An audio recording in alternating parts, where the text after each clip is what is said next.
புரட்சித் தலைவி அம்மாவின் 28வது பிறந்த நாள் மற்றும் உலக மகளிர் தினத்தை முன்னிட்டு உட்லாண்ட்ஸ் ஹோட்டலில் நடைபெறும் மாபெரும் நலத்திட்ட உதவிகள் வழங்கும் விழாவிற்கு வருகை தரும் பொதுச் செயலாளர் எடப்பாடியார் அவர்களை வருக வருக என வரவேற்கிறார் மாநில மகளிர் அணி செயலாளர் ப. வளர்மதி அவர்கள்.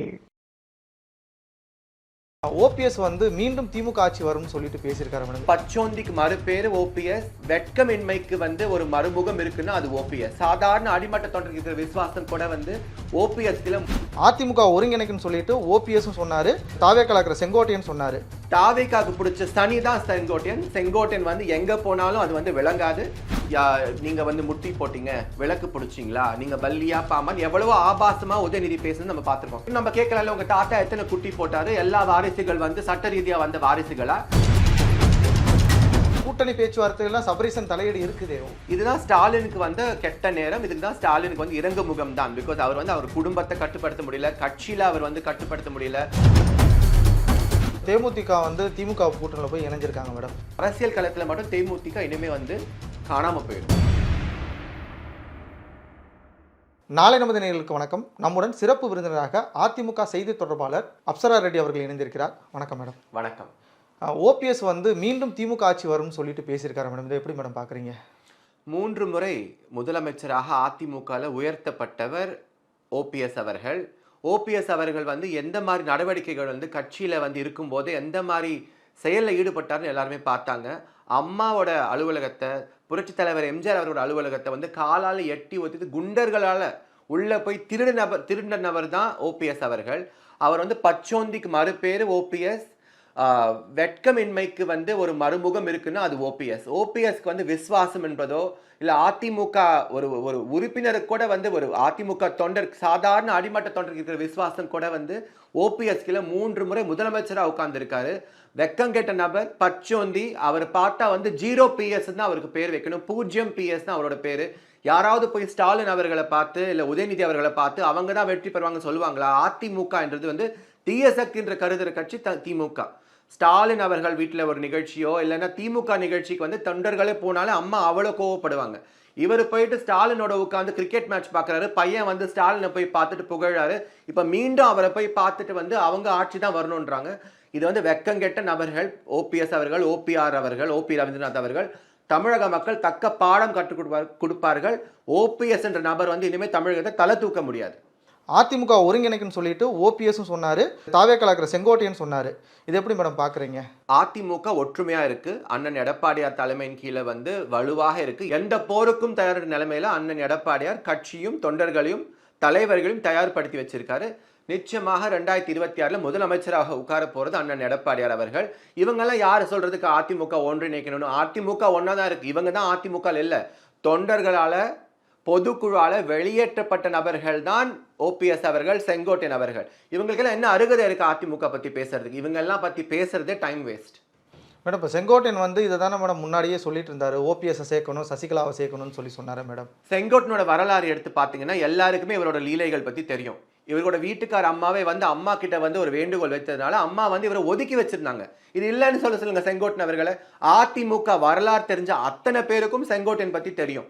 செங்கோட்டன் அவர்கள் வந்து ஒரு அதிமுக போனது நான் நல்லதா கருதுறேன். தாவேக்காக்கு பிடிச்ச சனி தான் செங்கோட்டையன். செங்கோட்டையன் வந்து எங்க போனாலும் அது வந்து விளங்காது.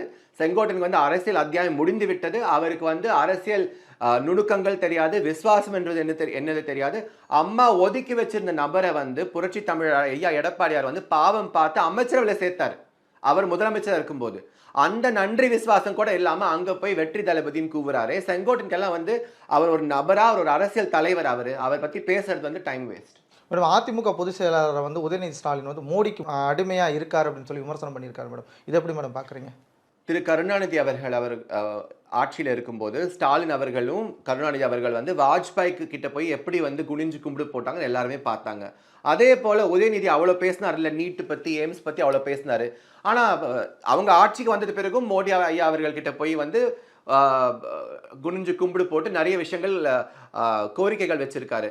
அவருக்கு தெரியும் மத்திய அரசு மாநில அரசு வந்து ஒற்றுமையா இருந்தால் தான் தமிழகத்துக்கு நல்லது நடக்கும். எடப்பாடியார் அவர் வந்து முதலமைச்சர் இருக்கும்போது அண்ணன் எடப்பாடியார் மேல இருக்கிற மரியாதைனால அமித்ஷா அவர்களும் மோடி அவர்களும் தமிழ்நாட்டுக்கு எவ்வளோ நல்ல திட்டங்கள், மத்திய அரசோட நிதியும் மாநில அரசோட நிதியும், அது வந்து இன்டர் ஸ்டேட் அண்ட் சென்டர் பார்ட்னர்ஷிப்னு சொல்லுவாங்க, அந்த பட்ஜெட்ரி அலோகேஷனால தமிழகத்துக்கு எவ்வளவு நல்லது நடந்திருக்கு. உதயநிதிக்கு வந்து அரசியல் நுணுக்கங்கள் தெரியாம அவர் வந்து பாஜக எதிர்க்கணுன்றதுக்காக சில விஷயங்கள் பேசுறாரு. நான் ஒரு விஷயம் கேட்கிறேன், அவர் ஆபாசமா நிறைய விஷயங்கள் பேசுற உதயநிதி. நீங்க வந்து முட்டி போட்டீங்க, விளக்கு பிடிச்சிங்களா, நீங்க பல்லியா பாமான் எவ்வளவோ ஆபாசமா உதயநிதி பேசுன்னு நம்ம பார்த்திருக்கோம். அதே மாதிரி நம்மளும் கேட்கலாம் இல்லையா? இப்ப அவர் சொல்றாரு இல்லையா முட்டி போட்டாங்கன்னு, நம்ம அந்த மாதிரி கேட்க மாட்டோம். நம்ம கேட்கலாம், உங்க தாத்தா எத்தனை குட்டி போட்டாரு, எல்லா வாரிசுகள் வந்து சட்ட ரீதியா வந்த வாரிசுகளா, நீங்க எல்லாம் வந்து சட்ட ரீதியா வந்து நாங்க வந்து திமுக வாரிசுன்னு சொல்றீங்க. எத்தனை மகன்கள், எத்தனை பேருக்கு கருணாநிதி எத்தனை மனைவிகள் இருக்காங்க, இதெல்லாம் சட்ட ரீதியா நடந்த திருமணங்களா, இதெல்லாம் நம்ம கேட்க மாட்டோம். இது நாகரிகம் கிடையாது. ஆனா அவர் பேசுற ஆபாச பேச்சு நம்ம தேவையான நம்மளும் கேட்கலாம். எத்தனை பேர் நீங்க வந்து இந்த உங்க குடும்ப ஃபேமிலி ட்ரீன்னு சொல்லுவாங்க இல்லையா, உங்க குடும்ப இது பாத்தீங்கன்னா கருணாநிதிக்கு எத்தனை மனைவிகள், எத்தனை வாரிசுகள், இவங்க எல்லாம் வந்து அரசியலுக்கு வந்து தொண்டர் யாருமே வர முடியாதா? ஒரு தலைமை பதவிக்கு வந்து யாராவது தொண்டர், நாங்க சொல்றோம் இல்ல, ஒரு சாதாரண தொண்டர் கூட முதலமைச்சர் ஆகலான்னு திமுக சொல்லுங்களேன். ஏன் அது திமுக குடும்பத்தான கனிமொழி நாளைக்கு தலைவியா வருவாங்க, முதலமைச்சர் அவங்க சொல்லட்டுமே, சொல்ல மாட்டாங்க. திமுகன்றால தீய சக்தி, திமுகன்றால உருட்டு, திமுகன்றால போட்டோ ஷூட் முதலமைச்சர். அப்ப கனிமொழியை பார்த்து உதயநிதி ஸ்டாலின் பயப்படுறாரா? கனிமொழியை பார்த்து உதயநிதி ஸ்டாலின் பயப்படுறாரா? நீங்க அவர் தான் கேட்கணும். ஆனா என்ன வெளில இருந்து பார்க்கும்போது கனிமொழி வந்து அவங்களோட அரசியல் ஏற்றத்துக்காக, அரசியல் பயணத்துக்காக அவங்க சில அரசியல் வந்து அவங்க ஒரு பாதையை எடுத்திருக்காங்க.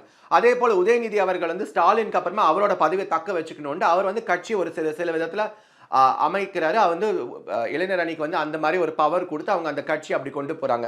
அவங்க கட்சியிலேயே நிறைய பிரச்சனைகள், அவங்க ஆட்சியிலேயே நிறைய பிரச்சனைகள், அவங்க குடும்பத்திலேயே நிறைய பிரச்சனைகள், குழப்பங்கள் இருக்கு. இப்ப வந்து நீங்க பாத்தீங்கன்னா திரு அழகிரியோட ஆதரவாளர் எல்லாமே வந்து அதிமுகக்கு வராங்க. அவங்க எல்லாம் திமுக காரங்க, பரம்பரை திமுக காரங்க. ஏன் வராங்க? பிகாஸ் திமுக காரங்களுக்கு மரியாதை கிடையாது.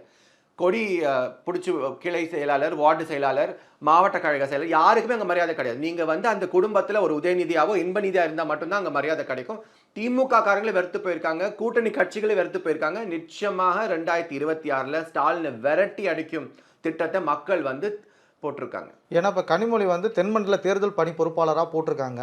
சபரீசன் போய் அங்கே போய் எல்லா நிர்வாகிகளையும் சந்திச்சு பேசுறாரு மேடம். எங்க சபரீசன் வந்து கட்சியில் என்ன பொறுப்புல அங்க இருக்காரு? ஃபர்ஸ்ட் ஆஃப் ஆல் சபரீசன் எங்க வந்து அரசியல் களத்துக்கு போகணும், அரசியல் எங்க பேசணும், அவர் வீட்டில் உட்காந்து பேசுறவங்க அவங்க மாமனாருக்கோ அவங்க உதயநிதிக்கோ வந்து அவர் ஆலோசனை சொல்லலாம். இவர் போய் அவர் அரசியல் கட்டமைப்பை வந்து இவர் வந்து டிக்டேட் பண்றதுக்கு இவருக்கு என்ன அருகதை இருக்கு? சபரீசனுக்கு ஒரு மருமகன் ஒரு தகுதி தவிர வேற என்ன அடிப்படை தகுதின்னு இருக்கு? இவர் வந்து திமுக ஏதாவது பண்ணியிருக்காரா, இல்ல போராட்டம் பண்ணியிருக்காரா? வெறும் வந்து மாமனாரோட ஆட்சியில ஊழல் பண்ணியிருக்காரு. இல்ல ஆனா கூட்டணி பேச்சுவார்த்தைகள்லாம் சபரீசன் தலையீடு இருக்குதே. அது இருக்குதான், எல்லாருமே ஊடகத்துல தான் நாங்களும் பாக்குறோம். சபரீசனோட தலையீடு இருக்குன்றாங்க, அவர் எல்லாமே பாக்குறோம். இதுதான் ஸ்டாலினுக்கு வந்து கெட்ட நேரம். இதுக்கு தான் ஸ்டாலினுக்கு வந்து இறங்கு முகம் தான். பிகாஸ் அவர் வந்து அவர் குடும்பத்தை கட்டுப்படுத்த முடியல, கட்சியில அவர் வந்து கட்டுப்படுத்த முடியல. ஆளாளுக்கும் ஒன்னு பேசிட்டு இருக்காங்க. அவங்க அமைச்சர்களே பாருங்களேன், பெண்கள் பத்தி எப்படி பேசுறாங்க, ஐட்டம்ன்றாங்க, பீஸ்ன்றாங்க, ஓசியில போறீங்கன்றாங்க, நீங்க எஸ்சி பொம்பளை தானேன்றாங்க. ஆபாச பேச்சுக்கள், கீழ்த்தனமான பேச்சுக்களுக்கு பேர் போன கட்சி திமுக கட்சி. இப்ப விஜய் வந்ததுக்கு அப்புறம் உதயநிதி ஸ்டாலின் பொட்டி பாம்பா அடங்கிட்டாரா? இது நீங்க வந்து அவங்க தான் கேட்கணும். விஜய்கோ உதயநிதி ஸ்டாலினுக்கோ வந்து அதிமுக பத்தி பேசுறதுக்கு அருகதை கிடையாது. விஜய் வந்து இப்ப ஒரு கவுன்சிலர் எலெக்ஷன் கூட ஜெயிச்சது கிடையாது. உதயநிதி பாத்தீங்கன்னா அவங்க தாத்தா போட்ட பிச்சைனால, அவங்க அப்பா போட்ட பிச்சைனால துணை முதலமைச்சர் உட்கார்ந்துருக்காரு. இவங்க எல்லாம் வந்து அதிமுக பத்தி பேச என்ன அருகதை இருக்கு? 55 வருடங்களா எடப்பாடியார் அவர்கள் வந்து கட்சியோட போஸ்டர் ஒட்டி கொடியை பிடிச்சி அம்மா கிட்ட வந்து படிப்படியா வளர்ந்து வந்திருக்காரு. கிளை செயலாளர் வந்து, அதுக்கப்புறமா வந்து மாநில பொறுப்பு, மாவட்ட பொறுப்பு, மாநில பொறுப்பு, அதுக்கப்புறமா நாடாளுமன்ற உறுப்பினர், அதுக்கப்புறமா அமைச்சர், முதலமைச்சர்னு படிப்படியா கட்சிக்காக உழைத்து விசுவாசமா இருந்து அம்மாவோட கண்காணிப்புல பணி கத்துக்கொண்டு வந்த ஒரு தலைவர் எடப்பாடியார். இவங்களுக்கெல்லாம் என்ன அருகதை இருக்கு? விஜய் பாத்தீங்கன்னா ரேஞ்ச் ஓவர் கார்ல தான் போறாரு, பிரைவேட் ஜெட்ல போறாரு. மக்கள் இப்ப வந்து இப்ப நீங்க பாத்தீங்கன்னா சில நாட்கள் தான் தேர்தலுக்கு இருக்கு. எங்க போய் பிரச்சாரம் செய்யறாரு? அவர் வீக்கெண்ட் பாலிட்டிஷியனா இருக்காரு. அந்த சனிக்கிழமை ஞாயிற்றுக்கிழமை வெளியே வந்து ரேஞ்ச் ஓவர் கார்ல வந்து ஒரு வேன்ல ஏறி பேசிட்டு பஞ்ச் டயலாக் பேசிட்டு போறாரு. மக்களுக்காக என்ன பேசுறாரு, என்ன பண்ணியிருக்காரு விஜய்? அதே போல உதயநிதி ஸ்டாலின் அவர்களும் எந்த விதமான அரசியல் நல்ல திட்டங்களோ ஒரு நல்ல சட்டங்களோ அவர் வந்து கொண்டு வராம செயல்படுத்தாம அதிமுக பத்தி பேசுறதுக்கோ எடப்பாடியார் பத்தி பேசுறதுக்கோ என்ன தகுதி இருக்கு உங்க ரெண்டு பேருக்கும்? திமுக வந்து தேர்தல் வாக்குறுதி அளிச்சாங்க, அதை நிறைவேற்றாம அங்கங்க அரசு ஊழியர்கள் வந்து ஆர்ப்பாட்டம் பண்ணிட்டு இருக்காங்க. ஆனா இந்த சூழ்நிலையில வந்து தந்தை ஒரு பக்கம் ஒரு மாநாடும், மகன் ஒரு பக்கம் மாநாடா போட்டுட்டே இருக்காரு. பப்ளிசிட்டி மட்டும் தான் நல்லா பண்றாங்க திமுக. பப்ளிசிட்டி பண்றது, ஒரு ப்ரோஷர் அடிக்கிறது, போஸ்டர் அடிக்கிறது. நீங்க பாத்தீங்கன்னா தமிழ்நாடு ஒரு போராட்ட களமா மாறி இருக்கு. நீங்க ஜாக்டோஜியோ எடுத்துக்கோங்க, செவிலியர்கள் எடுத்துக்கோங்க, தூய்மை பணியாளர்கள் எடுத்துக்கோங்க, எல்லாருமே போராட்டத்தில் இறங்கியிருக்காங்க. யாருக்கிட்டுமே இவங்களால வந்து பேசி ஒரு பிரச்சனையை வந்து சால்வ் பண்ண முடியல. இவங்க இப்போ செஸ் போட்டி வந்து கோடி கணக்கில் செஸ் போட்டிக்கு செலவு பண்ணுறாங்க. அதே மாதிரி வந்து இவர் துபாய் பயணத்துக்கு போனால் ஒரு நைட்டுக்கு ஒரு ரூம் வந்து 3 லட்சம் 4 லட்சம் இவர் தங்குற விடுதியில். அதே மாதிரி இவர் கார் வந்து 8 கோடி 12 கோடின்றாங்க. இந்த மாதிரி முதலமைச்சர் 1000 ரூபா பெண்களுக்கு கொடுக்க முடியல, சிலிண்டர் வேலை உங்களால் குறைக்க முடியல, ஓல்டேஜ் பென்ஷன் கொடுக்க முடியல. உங்கள் வந்து வெறும் ஃபோட்டோ ஷூட் பப்ளிசிட்டி ஆட்சி மட்டும் நடத்திட்டு இருக்கீங்க. மேடம் இப்போ தேமுதிக வந்து திமுக கூட்டணியில் போய் இணைஞ்சிருக்காங்க மேடம். விஜயகாந்த் வந்து எதிர்த்து ஆரம்பித்த கட்சி தான் தேமுதிக. எப்படி மேடம் பார்க்குறீங்க? பிரேமலதா அவர்கள் வந்து ஒரு மிகப்பெரிய தவறு செஞ்சுருக்காங்கன்னு நினைக்கிறேன். ஒரு பெண்மணியாக அவங்க வந்து அவரோட கணவர் கேப்டன் அவர்கள் எவ்வளோ பெரிய ஒரு நல்ல மனம் கொண்ட ஒரு மனிதர். அவரோட பேருக்கு கலகம் ஏற்படுற மாதிரி இந்த அம்மா நடந்துக்கிறாங்க. இவங்க திமுக எதிர்த்து எப்படி பேசியிருக்காங்க பார்த்துருக்கோம். அதே போல் அண்ணன் எடப்பாடியார் வந்து விஜய் பிரபாகரனுக்கு வந்து ஒரு அந்தஸ்து கொடுத்து ஒரு இடத்துல வந்து வேட்பாளரை நிப்பாட்டி நம்ம கட்சி அதிமுக கட்சியில் அங்கே இருக்கிற கேடிஆர் ராஜேந்திர பாலாஜி அண்ணனா இருக்கட்டும், எல்லாருமே வந்து எவ்வளோ அந்த தம்பிக்காக பணியாற்றுறாங்க நம்ம எல்லாம் பார்த்தோம். அவங்க அந்த கொஞ்சம் நன்றி விசுவாசம் கூட இல்லாமல் அங்கே போய் இணைஞ்சிருக்காங்க. இதெல்லாம் வந்து என்ன சொல்கிறது, நிறைய அவங்களுக்கு வந்து தேவையான விஷயங்கள் நிறைய இருக்கும். அது திமுக பூர்த்தி செய்வாங்கன்னு நினைக்கிறேன். ஆனால் அரசியல் களத்தில் மட்டும் தேமுதிக இனிமேல் வந்து காணாமல் போயிடும். ஓகே மேடம், பல்வேறு அரசியல் கருத்துக்களை பகிர்ந்திருக்கு. நன்றி மேடம். நன்றி. புரட்சித் தலைவி அம்மாவின் 28வது பிறந்த நாள் மற்றும் உலக மகளிர் தினத்தை முன்னிட்டு உட்லாண்ட்ஸ் ஹோட்டலில் நடைபெறும் மாபெரும் நலத்திட்ட உதவிகள் வழங்கும் விழாவிற்கு வருகை தரும் பொதுச் செயலாளர் எடப்பாடியார் அவர்களை வருக வருக என வரவேற்கிறார் மாநில மகளிர் அணி செயலாளர் ப. வளர்மதி அவர்கள்.